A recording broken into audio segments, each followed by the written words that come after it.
अस्सलाम वालेकुम। कैसे हैं मेरे प्यारे रीडर्स? उम्मीद करती हूँ आप बिल्कुल खैरियत के साथ होंगे। तो जी मैं आ चुकी हूँ अगली किस्त के साथ। हमेशा की तरह यही गुजारिश करूँगी कि प्लीज़ चैनल को सब्सक्राइब कर दें जिन्होंने अभी तक नहीं किया, और जिन्होंने कर दिया है, जो वीडियो को भी लाइक कर देते हैं, कमेंट कर देते हैं, उनका बहुत बहुत बहुत शुक्रिया। तो जी वादे के मुताबिक किस्त आ चुकी है आपकी। वक्त थोड़ा ऊपर नीचे हो जाए तो भाई इसके लिए माजरत, लेकिन मेरी कोशिश होती है कि जी हर दूसरे दिन तो कम से कम आपको एपिसोड दी जाए। और छोटी हो या बड़ी तो प्लीज़ थोड़ा सा उसके साथ भी आप एडजस्ट कर लीजिएगा। बाकी बहुत शुक्रिया आप सबके प्यार का, और जो कमेंट करते हैं, लाइक करते हैं, उनका बहुत बहुत शुक्रिया।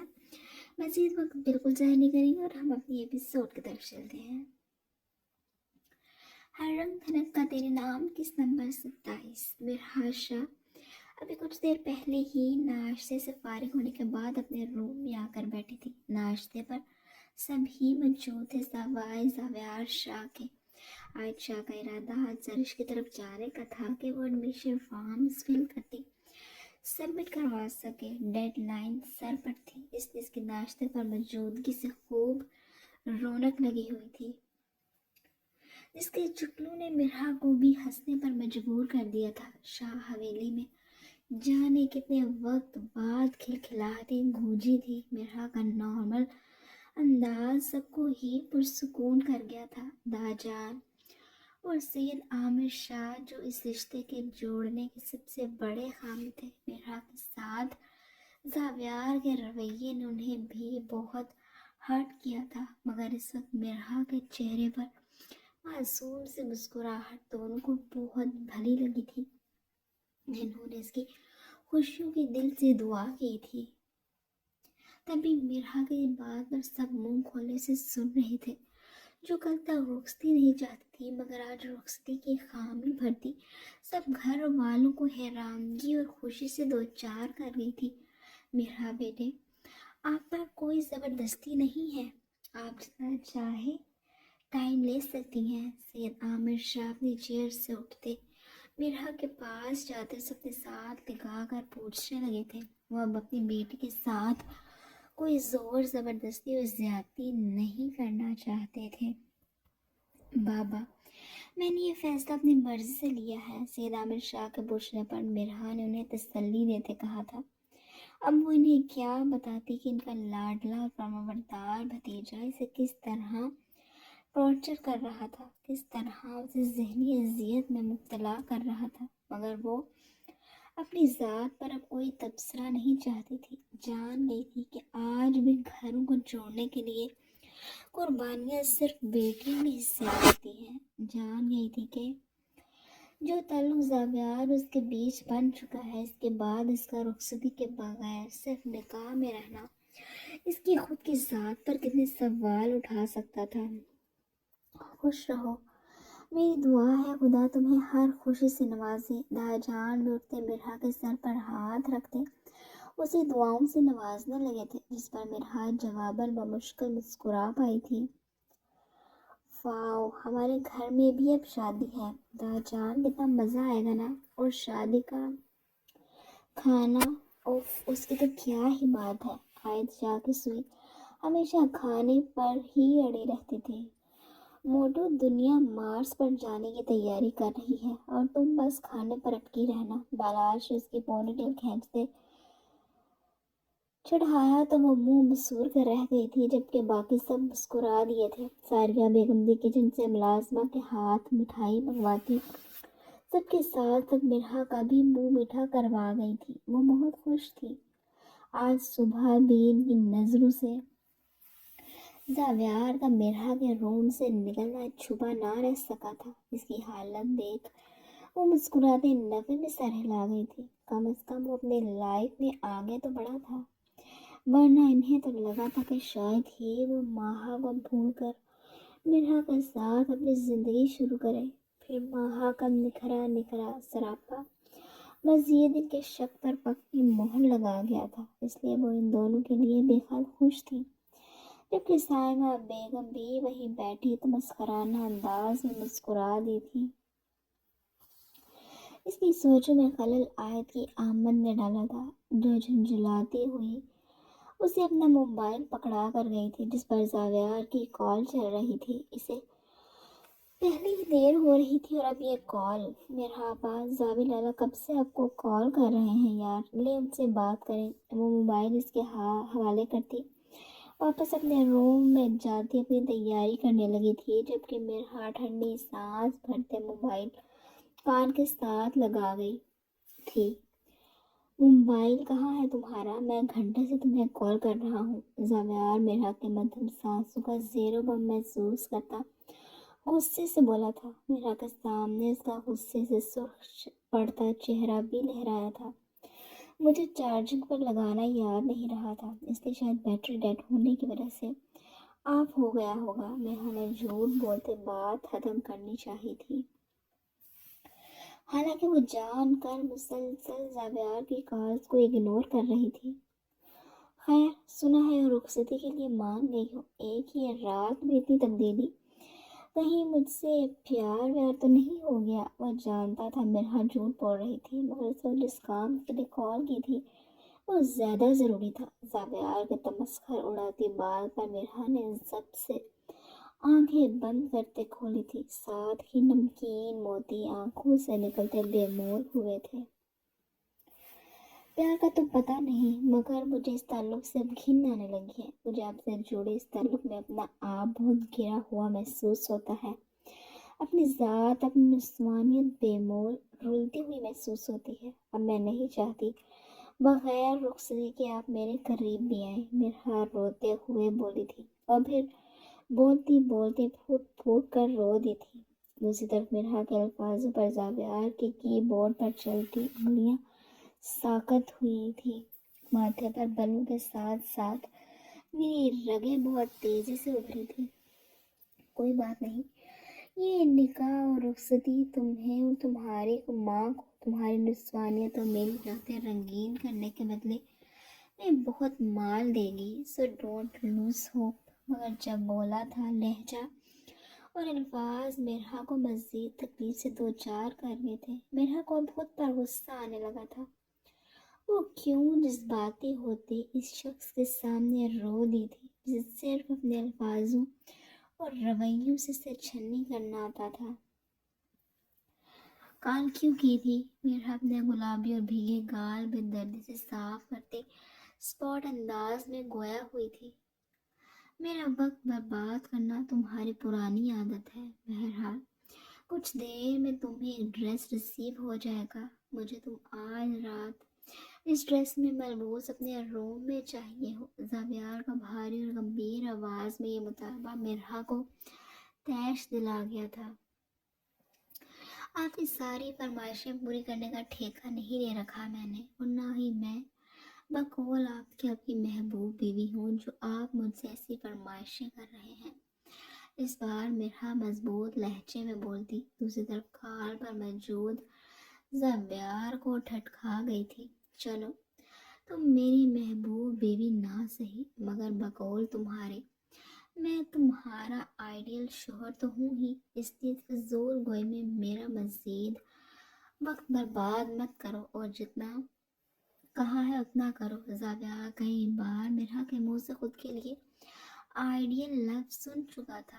میں نہیں پہننے والی، دو ٹوک انداز میں بولی تھی۔ مرحا میڈم، بات کچھ یوں ہے، میرے ساتھ 2 راتیں گزارنے کے بعد اتنا تو تم مجھے سمجھ گئی ہوگی کہ میں مرضی اپنی ہی کرتا ہوں، اس لیے پہن لو گی تو شاید تمہیں کچھ رعایت مل جائے۔ وہ ڈریس تو ویسے بھی زیادہ دیر تمہارے وجود کا حصہ بنا نہیں رہے گا، باقی تم خود سمجھدار ہو۔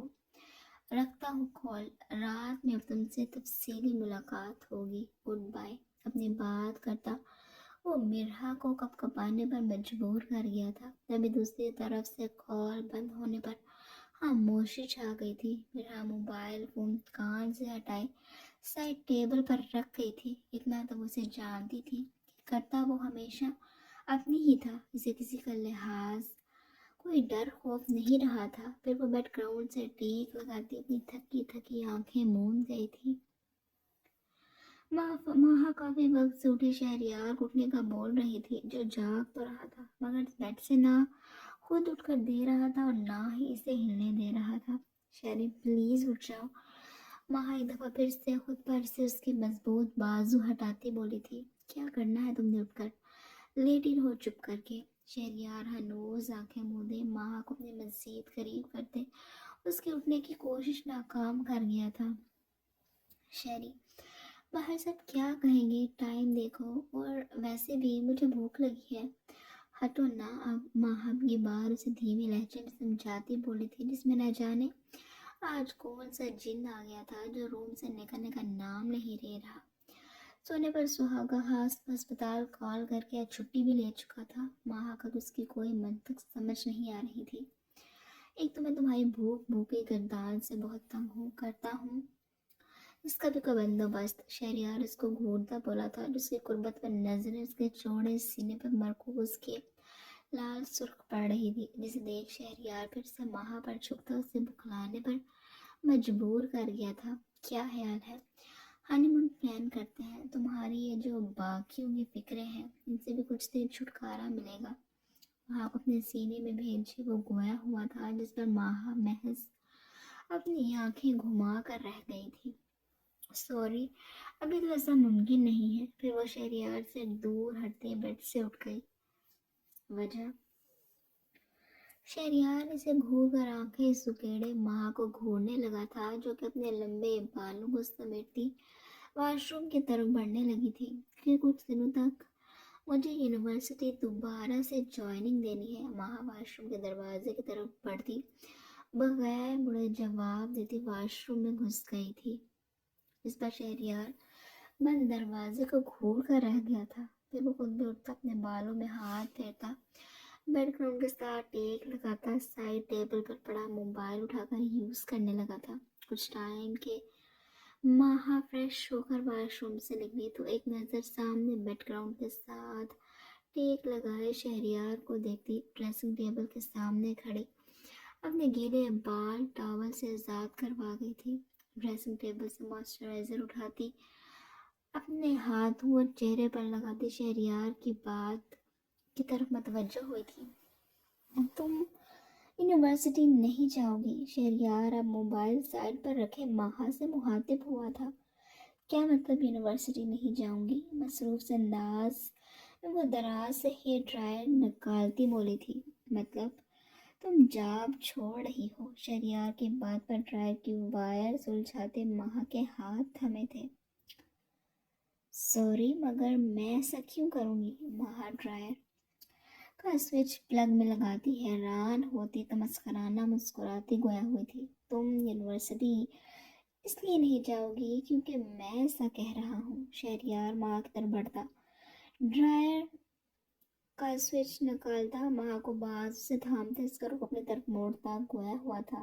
लेकिन मैं ये जॉब नहीं छोड़ना चाहती, माँ ने तहम्मुल से जवाब दिया था।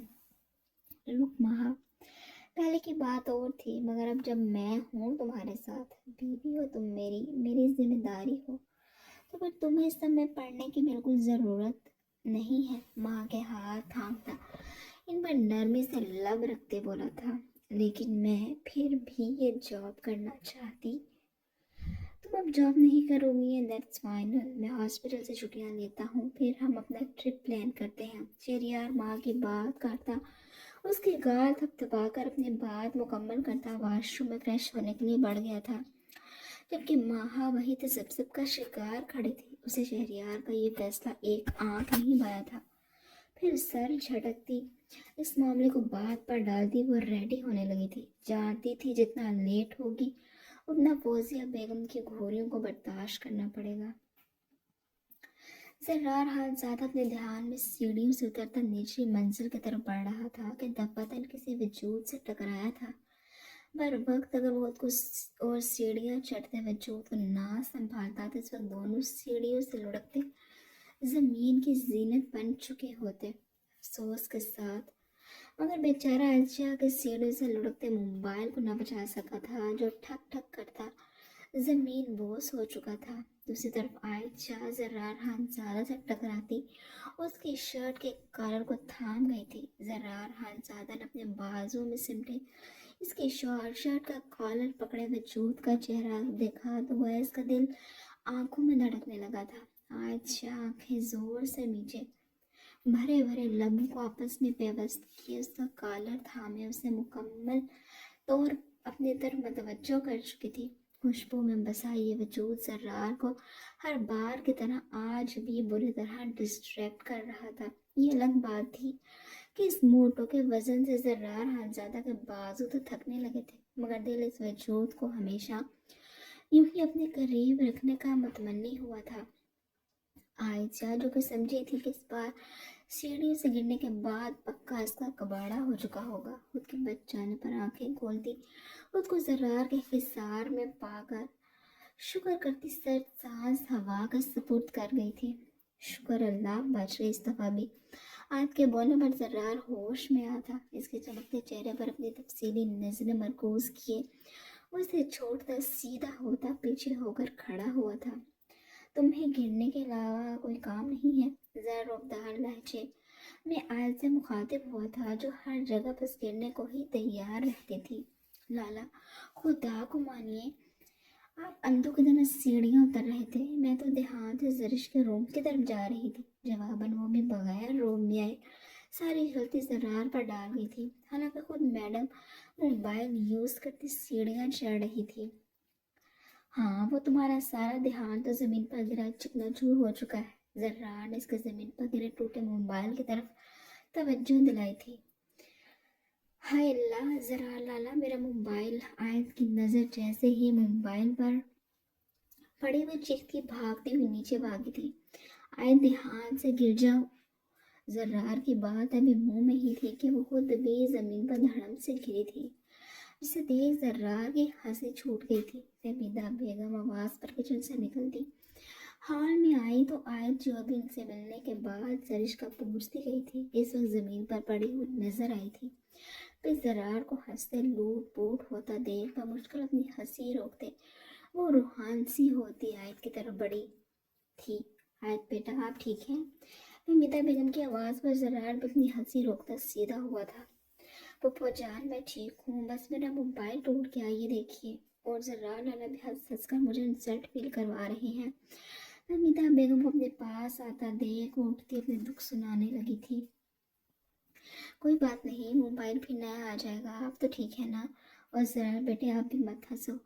हमीदा बेगम ने अपनी हंसी व मुश्किल रोकते प्यार से हाथ को साथ लगाते ज़रार को भी डांट दिया था, जिस पर मुस्कुराता सर झुका गया।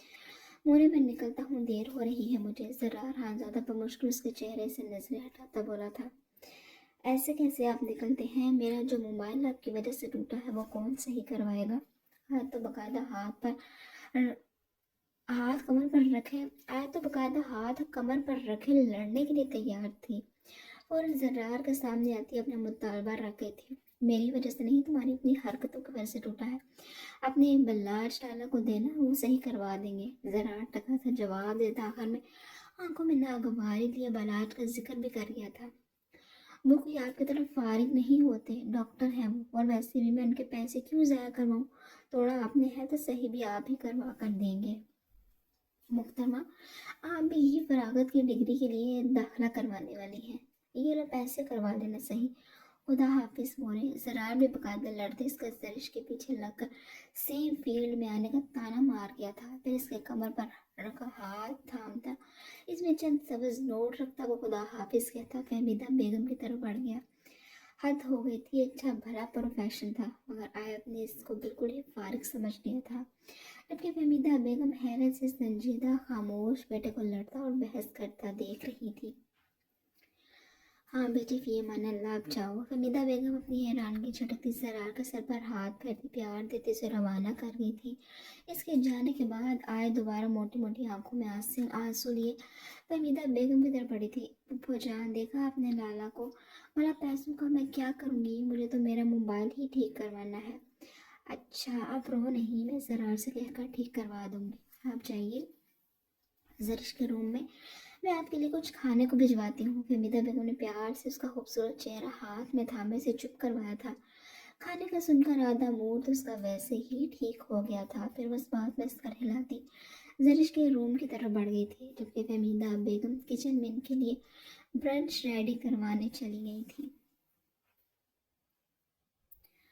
शाम का वक्त था। वारिस खानजादा अभी कुछ देर पहले ही ऑफिस से वापस आया था। दादा जान से मिलने उनके रूम में गया तो पता चला कि दादा जान ने सब घर वालों से इसकी और फाहा के रिश्ते के मुतल्लिक बात की थी। तो को कहने मुताबिक जिस पर सिर्फ फौजिया बेगम टका सा जवाब दे गई थी कि वो निशा को फारिस के लिए पसंद कर चुकी है, और फाहा जैसे बदतमीज और मुंह पर लड़की बतौर बहू कभी भी उन्हें कबूल नहीं है। इसलिए वो खुद फौजिया बेगम से बात करने का इरादा रखता था। जैसे ही वो दादा जान के रूम से निकलता कॉरिडोर तक पहुंचा था, दादा जान के रूम की तरफ बढ़ती लाल सुर्ख चेहरा लिए तन फन करती फहा से उसका जोरदार तसादम हुआ था। आउच! फारिस के चट्टानी सीने से लगने के बाद फहा को अपना सर अंदर तक से हिलता महसूस हुआ था। वो वहीं दीवार के साथ खड़ी आंखें मीचे अपने दाएं हाथ से माथा पकड़े खड़ी थी। Faha, I am really sorry, are you all right? Faris वहाँ को सबसे लब भेजदे फिक्रमंदी से उसकी तरफ बढ़ा था। मैं ठीक हूँ, थैंक यू। फारिस को अपने करीब आता देख वो दो कदम पीछे लेती, हाथ आगे करती, दो टोक अंदाज में फारिस को वहीं रोक गई थी। इसके इस रवैये पर फारिस के माथे पर बल नमदार हुए थे। जबकि वो फारिस को इग्नोर करती दादा जान के रूम की तरफ भागी थी। फारिस वहीं खड़ा सब अपनी मुठियाँ बेच गया था। वहाँ दरवाज़ा नॉक करने के बाद अपने लब को चलती इजाज़त मिलने का इंतज़ार कर रही थी। अभी कुछ टाइम पहले ही हीरा के छेड़ने पर इसे मालूम हुआ था कि दादा जान के रूम में इसकी और फारिस की शादी का टॉपिक ज़ेरे बहस है। हीरा रूम के पास से गुजरती आधी बात सुनकर फौरन फाहा के पास स्टडी रूम में पहुंची थी और उसे छेड़ने लगी थी, जिस पर वो आग बगोला होती इस वक्त यहाँ मौजूद थी। रूम से दादा जान की इजाज़त मिली तो फौरन रूम में एंटर हुई थी। दादा जान फाहा को अपने रूम में देख मुस्कुराते से अपने पास आने का इशारा कर रहे थे, जिस पर बेड क्राउन के साथ टेक लगाए दादा जान की तरफ बढ़ी थी। भाई क्या बात है, आज मेरी पोती को कहाँ से दादा से मिलने की सूझी? इसके सर पर प्यार से हाथ फेरने के बाद वो हाथ हटाते उसे बेड पर ही बैठने की जगह दे गए थे। वहाँ झिझक दादा जान के टांगों वाली साइड पर बैठी तो सबका शिकार थी। फिर वो सर्द सांस हवा के सबूत करती हिम्मत करती गोया हुई थी। दादा जान, मुझे फारिस से शादी नहीं करनी। इसकी दो टोक बात पर दादा जान का मुस्कुराता शफीक चेहरा पल में स्पॉट हुआ था। बेटे, आप फारिस को महज कुछ गलत फहमियों की बिना पर गलत समझ रही हैं। ये पहली दलील थी जो फारिस के हक में आई थी। दादा जान, बात सिर्फ आपके पोते की नहीं बल्कि आपकी बहू की भी है। ये बात किसी से भी छुपी नहीं कि वो पहले ही मुझे पसंद नहीं करती, और आपका पोता कभी भी मेरे सामने खड़ा होकर किसी के भी हक में नहीं बोलेगा। दादा जान कुछ कहना चाहते थे, शायद फिर से कोई दलील थी, मगर फाहा इनसे माजरत करती दोबारा बोली थी, सॉरी दादा जान, मैं तुम्हारे साथ ज़्यादा से शादी नहीं कर सकती। बिलीव में दादा जान, मैं अपनी मोरे की कहानी नहीं दोहराना चाहती, नहीं चाहती कि कल को एक और फाहा मेरी जगह मौजूद हो। वहाँ सर झुकाए तमाम बात बुरहान खानज़ादा को बताती चली गई। आंखों से जब्त के बावजूद आंसू लुढ़कते गालों पर गिरे थे। लेकिन बेटे, फारिस इतना बुरा नहीं है, आप फारिस से बहुत ज़्यादा बदगुमान हैं। दादा जान उसकी बात बखूबी समझे थे। मुझे आपके पोते के बारे में कोई खुशगुमानी भी नहीं है दादा जान, वो सिर्फ खामोश तमाशाई बनना चाहते हैं। खैर, मुझे इस खानदान में शादी करनी ही नहीं। वह अपने बहते आंसू साफ करते बोली थी, क्या आप किसी और से शादी करना चाहती हैं? दादा जान को न जाने क्यों खटका सा लगा था। इनके पुरसोच नजरें वहाँ के चेहरे पर मरकूज थी, जो अब सर झुकाए लब कुचलती इस बात में सर हिला गई थी। कौन है वो? पता नहीं, हमारी यूनिवर्सिटी में प्रोफेसर है, हारिस शाह नाम है। दादा जान, इससे ज़्यादा मैं नहीं जानती। वह अपनी उंगलियां मसलती बोली थी, हैरत हो रही है मुझे, मेरी इतनी समझदार और प्रैक्टिकल पोती जिससे शादी करना चाहती है, उसके नाम के अलावा कुछ नहीं जानती। क्या आप महज फारिस से भागने की वजह से ये फैसला कर चुकी है। दादा जान के जहन में कुछ दिन पहले हुई स्टडी रूम में हुई फारिस की बातें गूंजी थी। नहीं तो दादा जान वहाँ गड़बड़ाती सिर्फ इतना ही बोल पाई थी, क्योंकि दादा जान की बात बिल्कुल सच थी। हारिस शाह की जगह कोई भी होता, वो फारिस से जान छुड़ाने के लिए उससे भी शादी कर लेती। ठीक है बेटे, आप जाइए, मैं आहल से कहकर इस लड़के के बारे में इंफॉर्मेशन निकलवाता हूँ। अगर ये रिश्ता मुझे अपनी पोती के लिए ठीक लगा तो ही बात आगे बढ़ेगी। मैं जानते बूझते अपने पोते को किसी मुश्किल में नहीं डालूंगा। मगर फहा बेटे, ये बात आपको भी समझनी होगी। हर मर्द आपके बाप और मेरे बेटे जैसा नहीं हो सकता। उसी तरह हर मर्द फारिस खानज़ादा भी नहीं हो सकता। दादा जान एक बार फिर फारिस खानज़ादा के हक में बोले थे, जिस पर बगैर कुछ कहे वो महज इस बात में सर हिला गई थी। फिर दादा जान से इधर उधर की बातें करती, उन्हें शब बखैर कहती रूम से निकलती। हल्की फुल्की होती स्टडी रूम की तरफ बढ़ गई थी। ईयर्स के एग्जाम शुरू हो चुके थे, जिसके लिए उसे अभी बहुत तैयारी भी करनी थी। जब दरवाजे के पार खड़ी फौजिया बेगम तंजिया मुस्कुराती अपने रूम की तरफ बढ़ गई थी। दादा जान से मिलने के बाद फारिस का इरादा अपनी मोरे से मिलने का था, इनसे बात करने का था। दादा जान से मिलने के बाद फारिस का इरादा अपनी मोरे से मिलने का, उनसे बात करने का था। रास्ते में हुआ फहा से टकराव उसका मूड बुरी तरह खराब कर चुका था। इस वक्त वो फ्रेश सा ग्रे ट्राउजर शर्ट में मलबूस बिखरे बालों के साथ अपने रूम की खिड़कियां खोले सिगरेट पर सिगरेट फूंक रहा था। वो अजीब उलझन और बेबसी का शिकार हो चुका था। वहां से दस्तबरदार होता तो अपनी जान निकलती महसूस होती थी, और इसे जबरदस्ती वो करना नहीं चाहता था, वरना वहां से शादी इसके लिए नामुमकिन नहीं था। आज अगर वह चचा साईं यानी वाजिद खानज़ादा से इजहार करता तो वो बगैर कोई वक्त ज़ाया किए इन दोनों का निकाह पढ़वा देते। कभी सोचता तो दिल करता वहाँ के मामले में उससे भी हर मोहब्बत करने वाले की तरह खुद गर्ज हो जाना चाहिए। फिर इसकी अपनी सुलझी और मामला फहम तबीयत आड़े आ जाती। एक इस का हाल ज़्यादा होना इसके लिए सजा बना दिया गया था। एक इसका हाल ज़्यादा होना इसके लिए सजा बना दिया गया था। फहा को समझा समझा कर इजहार करता करता वो आजिज आ गया था। मगर दादा जान की समझदार और प्रैक्टिकल पोती फारिस को समझने में काफ़ी नासमझ वाक़या हुई थी। फारिस फिर अपनी तमाम सोचें झटकता फौजिया बेगम के रूम की तरफ बढ़ा था। जानता था वो किचन से फ्री होकर इस वक्त अपने रूम में ही मिलेंगी।